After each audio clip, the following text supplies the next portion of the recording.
Hola, estamos con la tercer prueba que vamos a ver en esta serie de la que habíamos estado hablando. Primero hicimos una descripción del ABC de filo, después la descripción de la prueba de las funciones básicas y ahora nos toca la que he denominado la PPL, que es la prueba de predicción lectora de Bravo Valdivieso. Bravo Valdivieso es un gran estudioso chileno. Esta prueba la diseña en el 2006.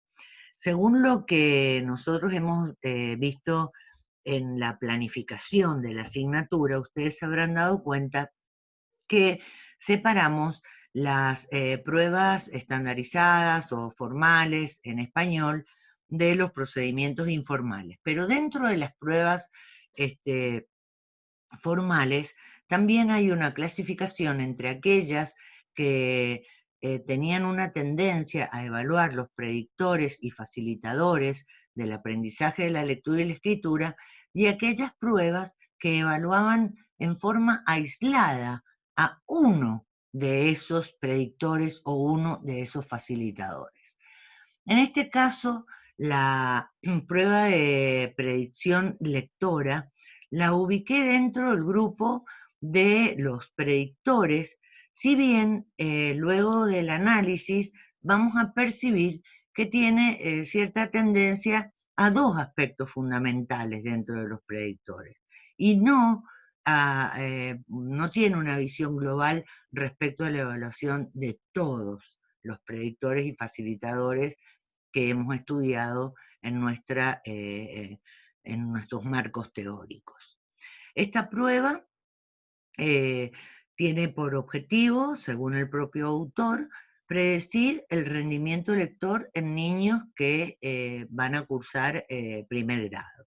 Es una prueba muy rápida que dura 15 minutos de aplicación individual y, como ya digo, es para niños que están cursando el kinder, como le dicen en Chile, el jardín de infantes, le decimos nosotros, o el preescolar. Las características de esta prueba es el objetivo que se propone de evaluar el desarrollo psicolingüístico de niños en la etapa escolar que mencionamos. Y considera que esta evaluación es un factor que puede predecir el futuro aprendizaje de la lectura y escritura de esos niños. La aplicación, como dijimos, jardín de infantes, primer grado, aplicación individual, en forma oral. Van a tener en estas diapositivas prácticamente todos los elementos que necesitan para tomar esta prueba. Y vamos a empezar por mencionar que la prueba se divide en tres áreas. La primera, que evaluaría los aspectos fonológicos; la segunda, los semánticos; y la tercera, los sintácticos. Siempre el lenguaje oral, porque como advertimos, se trata de una prueba que solo va a tomar el lenguaje oral. Estas tres áreas están divididas en cuatro subtest.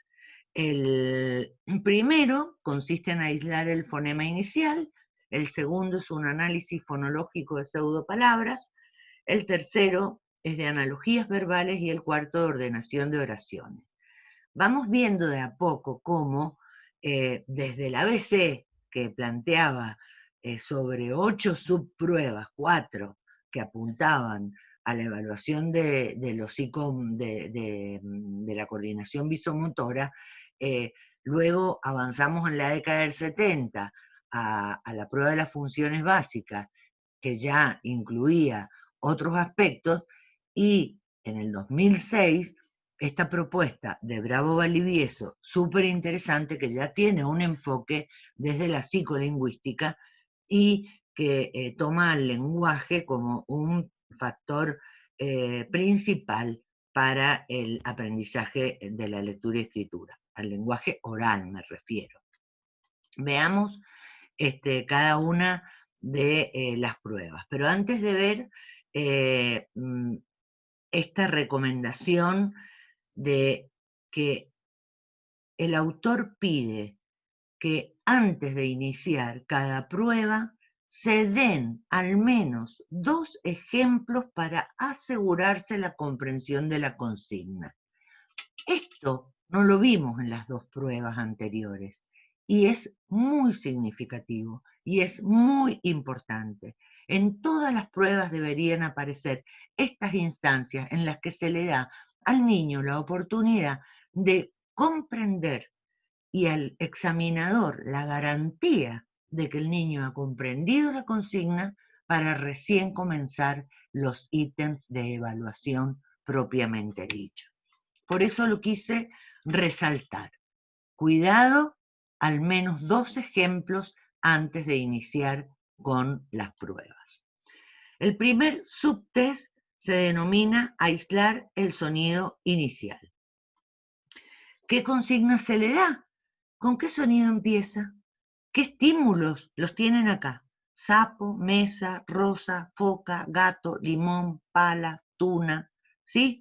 Si analizamos, se van a dar cuenta que justamente son sonidos que se pueden prolongar. Tal vez ese haya sido el criterio de selección.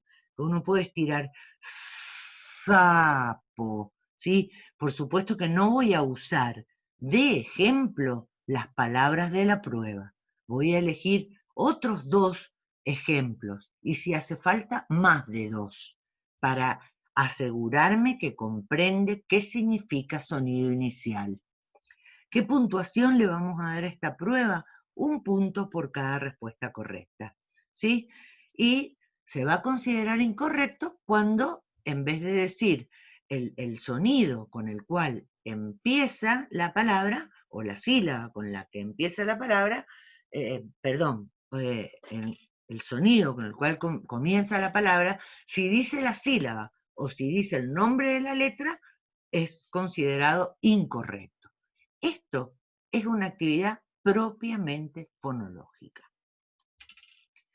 El segundo subtest es todavía más interesante porque incluye el análisis fonológico de pseudopalabras. Antes no se había mencionado esta categoría, pseudopalabras. Esto tiene una importancia en sí misma. La importancia que le otorgo yo es que siempre la palabra tiene este contenido semántico que facilita de alguna manera al niño su análisis, su retención en la memoria y posterior análisis. Mientras que si trabajo con pseudopalabras, no hay ninguna mediación semántica que le dé este apoyo complementario. Solo se tiene que basar en lo que escucha y a partir de lo que escucha hacer el análisis. Entonces se le dice al niño, el estímulo, qué sonidos tiene. Los estímulos que incluye la prueba son sil, mer, ado, nalu, ¿sí? Recuerden que tienen que elegir 2 al menos otros distintos de estos para garantizarnos que el niño entendió la consigna. La puntuación es igual, 1 punto por cada respuesta correcta. Es incorrecto cuando no es capaz de separar todos los sonidos o cuando altera la secuencia de los sonidos. El puntaje máximo que tiene esta prueba es de 8 puntos. El tercer subtest es el de analogías verbales. Muy interesante, ¿sí? Sobre todo, como les explicaba, cuando hablábamos de las pruebas de las funciones básicas, hay pocos instrumentos que evalúen el lenguaje que para este grupo, para esta edad, evalúe aspectos como las analogías verbales. La consigna es completar la oración y el contenido de la evaluación es la analogía verbal. Por lo tanto, el estímulo sería: el pan se come, el agua, y uno deja en suspenso para que el niño complete. Entonces van a tener que ejercitarse en pensar 2 o 3 o 4 estímulos para usarlos de ejemplo, porque realmente esta es una prueba que vale la pena tomarla. En este caso también se toma un punto por cada respuesta correcta y ya saben, 0 por cada incorrecta, por lo tanto si tiene 8 estímulos, tiene un puntaje máximo de 8 puntos. El cuarto subtest consiste en ordenar palabras.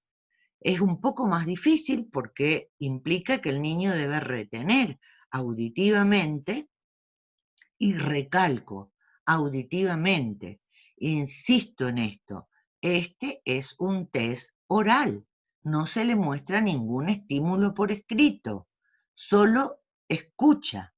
Entonces, el niño va a escuchar una oración desordenada, veamos el primer ítem, alto Juan es, y él tiene que ordenarla y responder Juan es alto.